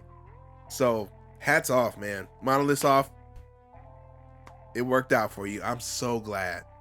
Yeah, it is pretty crazy because in my mind, having never played the Xenoblade Chronicles, it seems like such a niche game. Like it's a very specific audience, and so the fact that it was big enough to get on Game of the Year like that blows my mind. Like as an outsider, I'm like, what is that doing here? Like it must be good. Like it makes me want to try them now. Oh, it is. I've never because it's up there with the big dogs, you know. So yeah, Eddie, who would you vote for, and who do you think's gonna win it? Well, seeing as I've only played one of these games this year, I'd say Elden Ring will win it, and it's my pick. Okay, all right. Even Stray is cool. Stray is unique. I've watched gameplay footage of Stray, and I think it's really cool, but it's not winning. It's gonna be Elden Ring.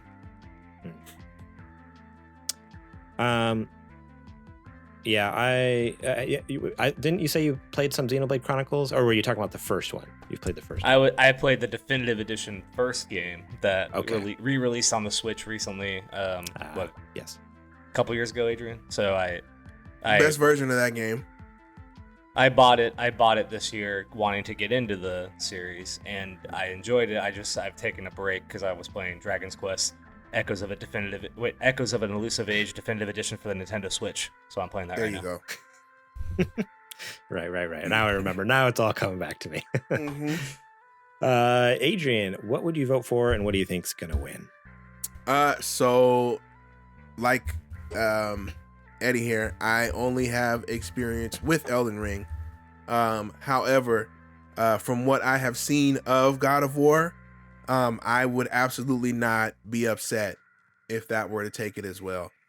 I do think with God of War, even as good as it is, it definitely has the advantage of recency bias versus an Elden Ring, because everybody is in the honeymoon phase with it right now. So it's easy to go, oh, this is really awesome. But you have to remember too, like when Elden Ring first came out, the internet exploded. Insane. Yeah. Like people who had never played a Souls game were trying that game. I bought it and I fell in love with it. I got a freaking poster of it. Like I loved Elden Ring. It's a great game. So I think that's not to be forgotten. But like I said, because God of War is the poster child right now, it could definitely still skew that way. So honestly, if either one of them wins, I'm good to go, because they're both phenomenal seeming experience. Well, one of them I know is excellent, and the other one looks excellent, and from what I've seen is excellent. So either way that goes, I'm a split vote. So whatever you guys pick, I'm rolling with you. If it's those two. Yeah.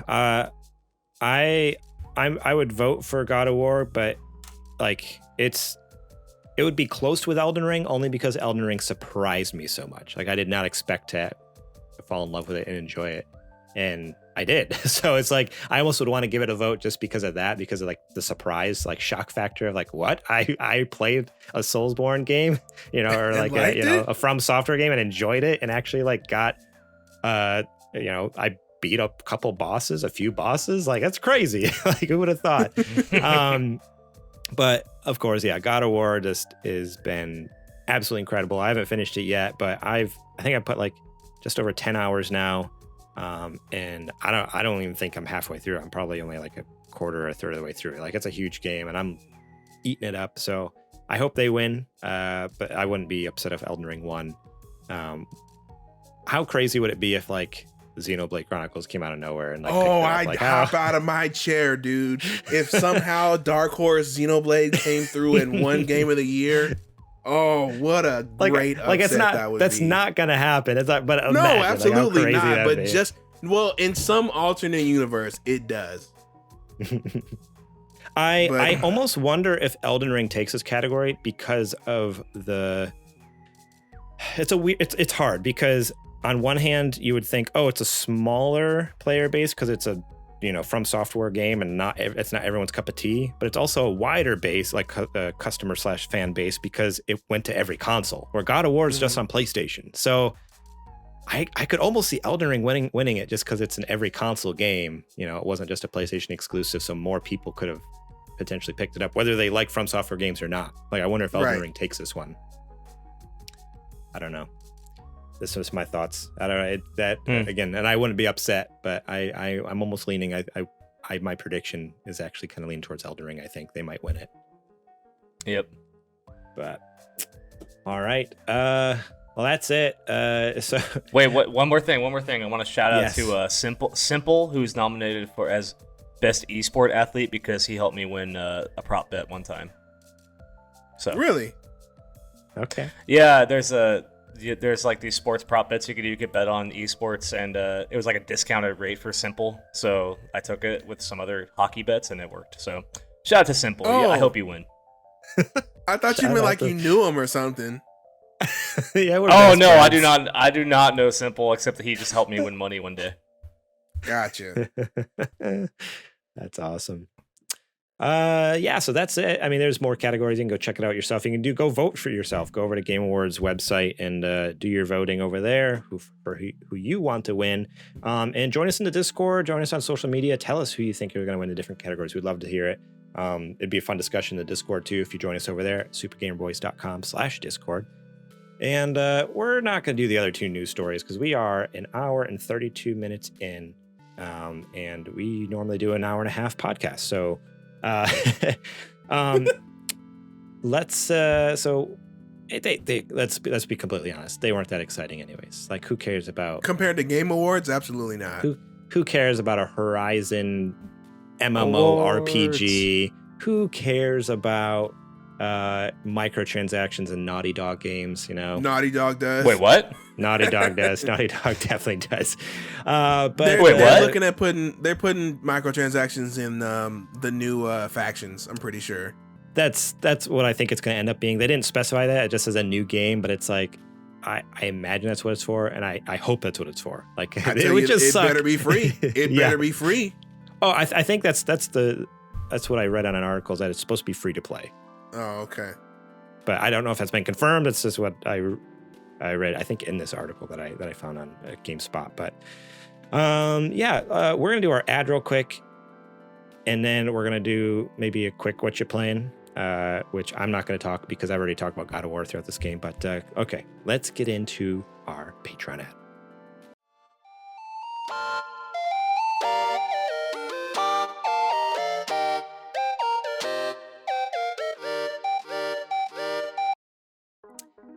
This is the part of the show where I tell you to go over to patreon.com/supergamerboys. Join us over there, pretty please, and support us for just $1 a month. Start out there, get episodes early and ad-free, such as this show, such as Super Gamer Book Club. Remember, we're talking at the top of the show. We got Luigi's Mansion out right now, featuring Connor McCabe, Call Me By Your Game, and the upcoming Legend of Zelda Link to the Past. Is that what it is? I don't know why I can never remember the name of that game. Yeah, that's it. Link to the Past, yes.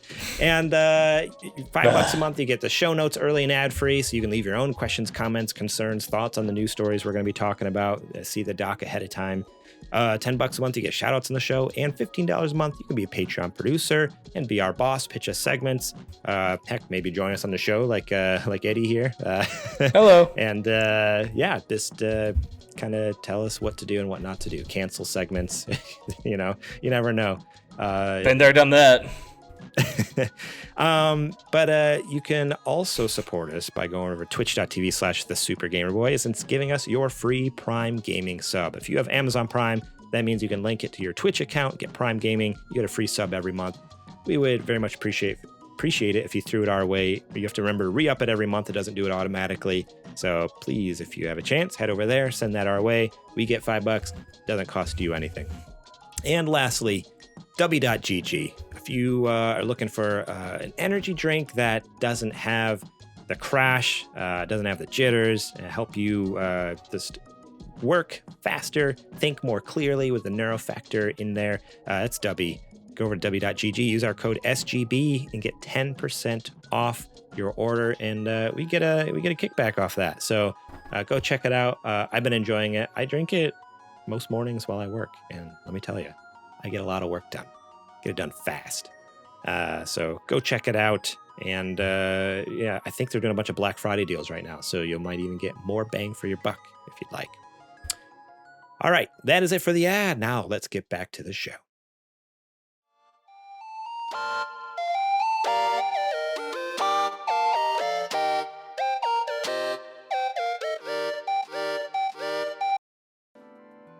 Alrighty, this is the part of the show where I don't tell anyone. I ask you guys. Tell us. I tell you to say to me to ask you what you playing, Adrian. In light of the new Tactics Ogre game coming out for PlayStation and Switch, which is the other side of the coin for Final Fantasy Tactics, basically. I still have my original Tactics Ogre copy on my PSP, and I popped that in, and I've been playing that a little bit because my budget is used up because I had to make sure that I am ready for Pokemon on Friday. So that was the purchase that I went ahead and did instead of Tactics Ogre, which I will get down the road, but I had a hankering to play it, so that's what I'm playing right now. That Pokemon comes out this week? This Friday, buddy. Oh, man. It crept up on everybody. How? So soon? I'm still playing God of War. You better put it in overdrive. And I have Kingdom Hearts. You still also to need finish. to beat Death Stranding. You need a platinum it too. Yeah, I have God of War I gotta finish. I got Death Stranding I got a platinum by the end of the year. I got Kingdom Hearts I gotta play through. Like what am I doing here? Did you just tell everybody what December's book club is right now? You didn't even think Quit about your it, job. did you? No, I just said that I was playing Kingdom Hearts. I didn't say it with any reason why. I think I Yeah, mentioned no, it don't try last to week. I flip said it it. last Don't week. try to flip it. We Did you? talked about it last. Yeah, we talked about it because you and Chizo were talking about how awesome it was when I was playing it. So Oh, well, whatever. It's fine. you gave it away. You Whatever. did. I don't know who that whatever, is. it's fine. That's a gap in my schedule because I've played that game so many times. I know it front to back. I don't have to play Kingdom Hearts. I'm good. Eddie, what you been playing? Dragon's Quest XI-S, Echoes of an Elusive Age, the definitive edition for the Nintendo Switch. I've been playing My that good and liking man. it a lot. It's a lot of fun. I like that it's on the Switch. I can just pick it up and play it, maybe grind some battles, like 30 minutes here and there. Just, it's kind of the perfect, like, just the fact that like this is a game I could just have on the go is so fun. It's like, Yeah, because it's so like deep. So anyway, that's been a blast. Like I'm really just enjoying that. It's like a good game for the season. Starting to get colder, get cozy, play some RPGs. So that a little bit of Battletoads on Game Pass is because I never really played it. I had Battletoads on Super Nintendo as a kid. It was impossible. So it's kind of fun to be playing it again. So a little bit of that, a little bit of BioShock remastered, the first one. Ooh, Played that. Been playing that. so good. Been fun. Little BioShock here and there, and I beat Beacon Pines like a month ago, and I love it, and everyone should play it. I was just going to ask you about Beacon Pines, because you mentioned earlier in the show and that you beat it before. I've never heard of this game, so is there anything, I think before I asked you in the Discord if you could tell me anything about it, and you kind of were very vague, but is there anything you could tell me or the listeners to like entice us to play it? Like what is Beacon Pines? You are playing a book. You are playing a book, and that is the story is being unfolded as you play it, as you experience it, as you don't necessarily make decisions. You make some decisions, but ultimately you're. It's like a really good book being played out in a video game form. So it's really neat. At some point there is branching timelines that you have to go back and figure out. So. Certain decisions you make have to have consequences. So it's a game about change. It's a game about consequences. Really neat. Okay. All right. We'll have to go check it out. Is it on Game Pass? Yes. It is on Game Pass. Okay. Oh yeah, you said that because I think I downloaded it. I have it on my PC now, so I got it need on to play Switch, so I can I take need it to check with me. it out. It'll be a fun change of pace from all the 15 games you're playing right now. Yeah, I'll just throw that on the pile on top of God of War. I think Pokemon. gameplay wise, I think it's like a 10-hour game max. It's not super long, but it's super cool. Okay. Rad. Cool. I'm glad to hear you're liking Dragon Quest, man. We can always use more Dragon Quest fans. I'm all about it. It's cool. I mean, I know this franchise has been out forever. I mean, I was a Final Fantasy kid. Not really a Dragon Quest kid. But this game's been really neat. It's like, there's a lot to it, but also it's like just you go at your own pace and have fun with it, and it's not necessarily like difficult. So it's kind of fun strategizing. Like I'm sure it'll get harder as I continue to play, but and also it's just like there's some uniqueness to how you can have your characters. Like I decided to make my hero be more of a greatsword user, so. I don't use them to cast spells too often. I use them mainly just deal damage, and then I use my other party members to do buffs and all that other stuff. So it's been really cool. Strategy. And Eric is my boy. I like Eric a lot. He's my boy. That is awesome. Yeah, Dragon Age? No. Dragon Quest. Dragon Quest. Dragon Quest. No, okay, it's Dragon Quest XI-S, Echoes of a Elusive Age, definitive edition for the Nintendo Switch. Yes. Yeah, I've heard a lot about those. Not just that one, but like that series as a whole. I've never touched it. Oh yeah. Oh dude. One day, maybe Adrian will force me to play it. He'll make it a book club. That's the only way I play games is when Adrian just forces me to play it for book club. Dude, 5, 7, right, 8, 9, and 11 bangers. So like half bangers. of them. Okay. 1, 2, and 3 are a hard sell because they're the NES ones, and they are definitely pretty bare bones. I would say if you like the original Final Fantasies, you would like the original Dragon Quest. But if you're a modern player, I would say at the very least start with 8. 8 is my favorite one. But 5 is also really good. 5 is on DS. They did a remake for that one.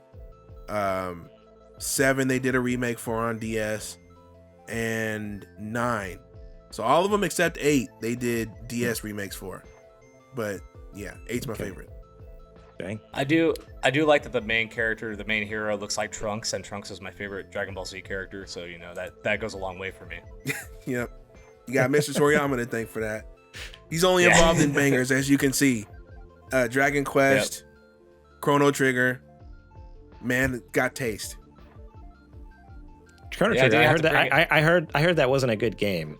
You heard it from some Dumbos, a couple of Dumbos. That's what you heard it from. Here's the thing: he said that he was doing a bit with that, and I'm like, that's a terrible bit because you can trigger a lot of people. He got me. I was flipping my lid. It'd be like saying, I like to kick puppies. Oh, I was joking. It's a bit. It's like, that's not funny. Right. I'm sorry. It's not. I like to kick You can't puppies. make an objectively false statement into a joke.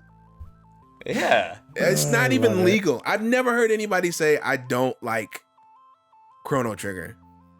It's impossible to not like it. I've heard I don't like it as much as X, but I've never heard A, that it's bad, and I've never heard pretty much that's the only thing. I've never heard anybody say Chrono Trigger sucks or Chrono Trigger is bad. Same. It's not. It's objectively not. Same. Yeah, agreed. Well, Preaching to the choir. Maybe one day you'll force me to play it, and then maybe I can be the first to say it's bad or good. Who knows? January. Only time will tell. Oh yeah, I forgot you called it in the. Okay, yeah, I am playing it. Dang it, I have to. We're doing a book club. All right. Well, thank you guys all so much for listening and watching this episode. We appreciate you. We appreciate you very much. I totally missed mentioning this at the beginning of the episode, but it was our 4th birthday yesterday, Sunday. 4 years old, and so I put out a little video on social media. But I just want to say here again, thank you all from the bottom of our hearts for supporting us over the years with your free views and listens, downloads, and also for those of you who support us financially and help us kind of make things happen and work and pay for hosting fees and assets for video editing stuff or whatever it might be. Thank you, because we've gotten we just have a really awesome community here. We may not be the biggest, but I don't know, I've met some awesome people through this.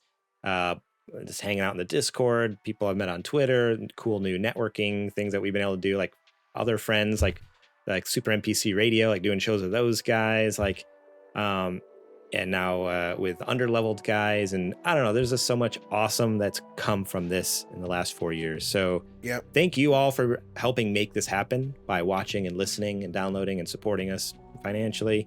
And I just really keep doing it and keep telling your friends, because I want this to continue. Like if in the next 4 years we've only barely doubled in size, and you know what, whatever, fine, like it's worth it because the experiences have been so awesome. So thank you.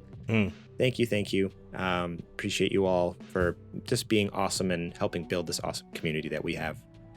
Like I said, you can support us at patreon.com/supergamerboys. Help us keep making cool things. You can also go to sgbstore.com, buy some merch. We got t-shirts, we got coffee mugs, we got socks, we got phone cases, we got stickers. Go get some fun stuff over there.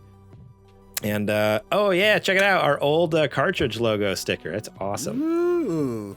It's That's also on the water massive. bottle. I forgot how right massive next to that sticker is. Raphael. That is awesome. We're on the Hall of Fame, baby. The Wall of Fame. Look at that. Yeah, legit. I'll take it. You can also go over to w.gg. Remember, use our code SGB, get 10% off. And like I said, there's some Black Friday deals going on right now, so you might get a little more of a discount. So go check it out. Hey. Shout out to Jack Sriracha and Yate once again for allowing us to use their music on our show. Find them on Spotify and Apple Music. Links down below to give them a listen. Please go support them. They are incredible artists, and they deserve all the listens, all the support over there as well. You can find us during the week at supergamerboys.com, Twitter and Instagram at supergamerboys. I'm on Twitter and Instagram at gmorlang. Adrian, where can they find you at? You can find me indie and everywhere at Homeboy. And Eddie, do you have any social media or anything you'd like to shout out here? I'm on the Instagrams at HopheadEd. I'm also on this really cool new social media app called Twitter. Have you guys heard about it? It's really popular these days. That's the one that Elon Musk started, right? Yeah, something like that. So Started anyway, to burn, yeah. Yeah, so while Twitter's still a thing, I do have one. It's at HopheadEd. So yeah, follow me for the next couple months before it dies. Before it dies. Oh man, rest in peace. You're not Twitter. wrong. Crazy. All Just right. call it like it is. That's all I got for this week. So Adrian, do you mind taking us out? Sure thing. Thank you everybody for another week of Super Gamer goodness. We appreciate you hanging out with us for these past 4 years and hope that you continue to do so for many moons to come. For Mr. Garrett Morlang, the Colonel himself, for Hophead Ed, and for me, Adrian the Homeboy Holmes, we are the Super Gamer Boys. And we will catch you on the flippity flop. You still suck, but get well soon, JJ. Yeah, don't die, please. Don't die, please. That's all we need. Love you, JJ. Sometimes.